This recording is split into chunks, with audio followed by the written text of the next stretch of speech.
Hi guys, and welcome back to Fish Johnny. I know I've not done a few videos in a while. It's just because we've been knocking through in the house and it's just been horrendously dirty, so that's had to be my main focus on supporting the family really. But I'm glad to say it's approaching March, so the weather's starting to pick up. Deceivingly, it looks like it is blazing beautiful weather here, but it isn't. It's still relatively cold, like I've got a hoodie on and stuff like that. But the signs it's on the turn, so that might mean soon that we can get rid of the roof on the big, ugly, dirty roof on the pond, which is a great big eyesore, especially when I'm welcoming people round to the house for the first time and they've never seen the pond without the lid on.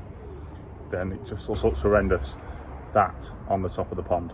So I'm going to put you back round, talk through. In fact, before I start, I want to talk about one thing. I know that koi keeping as a hobby is super expensive in its own right anyway, but I have just found the most ridiculously priced item in the koi fish world industry. In fact, I'm just going to jump straight in there. It's a measuring bowl to see out the size of them. You're talking, they're up to, like, for the cheapest one you can get, it's like 50-60 quid, ranging up to like 250 quid for a plastic bowl with a ruler in it, going up to 80 to 100 centimetres to measure your fish. I cannot understand for the life of me why on earth that is charged at the price it's charged at. But anyway, I bought one now. I got one for like 55 quid because I'm not paying top dollar for it, for a plastic bowl. And I'm going to be measuring my fish to see what they're at, to see what the start of spring, to see what they're like at the start of spring.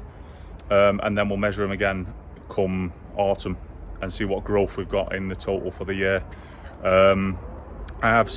So that should be some exciting videos if I can catch the fish, because that's another problem that I've got in this pond. Because it is so deep, it's not like a metre deep, it's like 1.3 deep, and I'm gonna have to try and YouTube some tips and tricks on how to catch the fish with a net, or the best way, because I've got a feeling that I'm gonna be there for days trying to catch these fish, because they are fast, especially the little ones. But yeah, so this is just a quick update on the pond to tell you that I bought that tank, and to show you underneath the layers that I've done to keep the wind chill factor off the top of the pond using the old conservatory there. We can see it. If we just drop back in here, just so the newer viewers that won't have seen it before, this ugly old conservatory roof that sits there and ruins the view. So I am super excited to get that off. In fact, let me flip you around a second. I'll show you guys. So back to it, the iPhone doesn't flip around. Underneath here, you can see this is where I put mug down before sealing it like an idiot. But underneath these, I'm not going to be able to pick them up. You can see it's manky. Maybe if I go around the back, that might help. So here, it is perfect.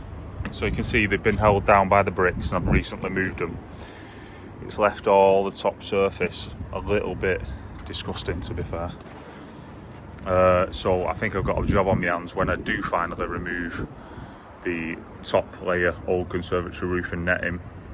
All these bricks and everything will have left like residue and dirt and everything. It's going to look very ununiform going around the pond, so that's going to take a little bit of elbow grease. Also, when I kick that up, which is the blade, oh sorry, there, that's the blade, you can only just see it. When I kick that up, I'm worried about what's been stored or what will be stored in it, so I might get a net or something to catch as much as I can that's fallen in over the winter. Maybe I should have covered that up a bit more, or I could just be being paranoid, who knows.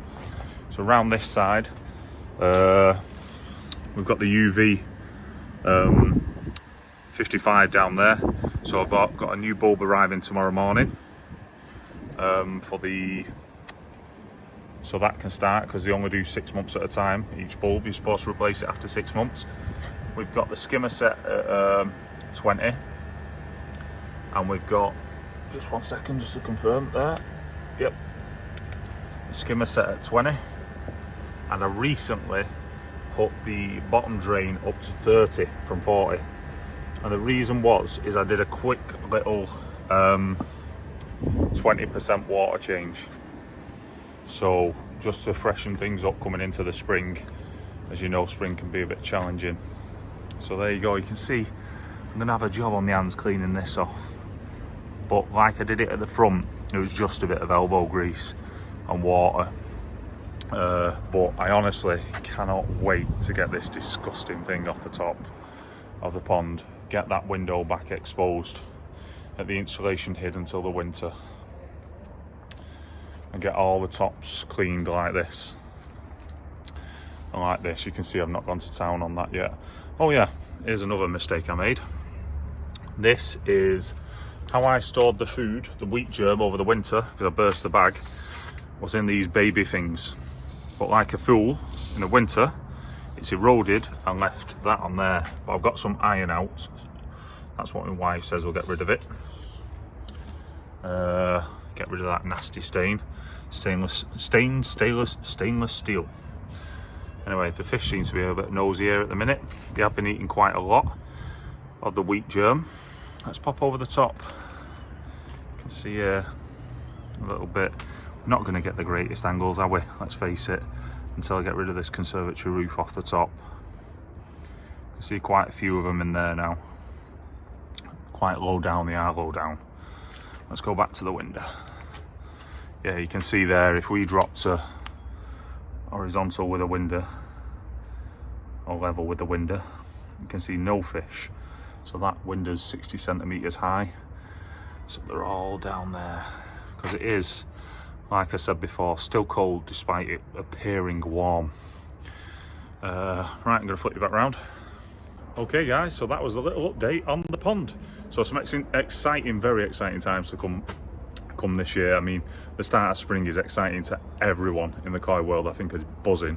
I mean, this is my first time of joining the community. I've been on my own for the past couple of years, but this time I'm really excited to see what everyone else is doing, the ideas that people have got, the changes that people make, the ponds that come up randomly that you just notice.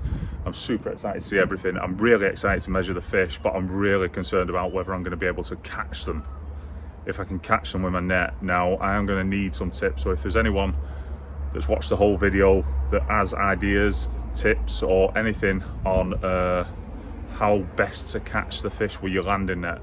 Now I've only got a cheap landing net, so I'm skeptical whether I'll be able to catch them with that one, but I'll give it a go. Hey ho, let's give it a go. Yeah, so hopefully playing for warmer weather, hopefully me measuring tank arrives in the next few days, and we'll be able to measure the fish. We'll be able to take that roof off in, I don't know where everyone else is planning to take their roof off their pond. I mean, mine's a bit different because it's not really that sealed. It's just to keep the wind chill factor off the top of the surface. But I think I'm going to do it this week.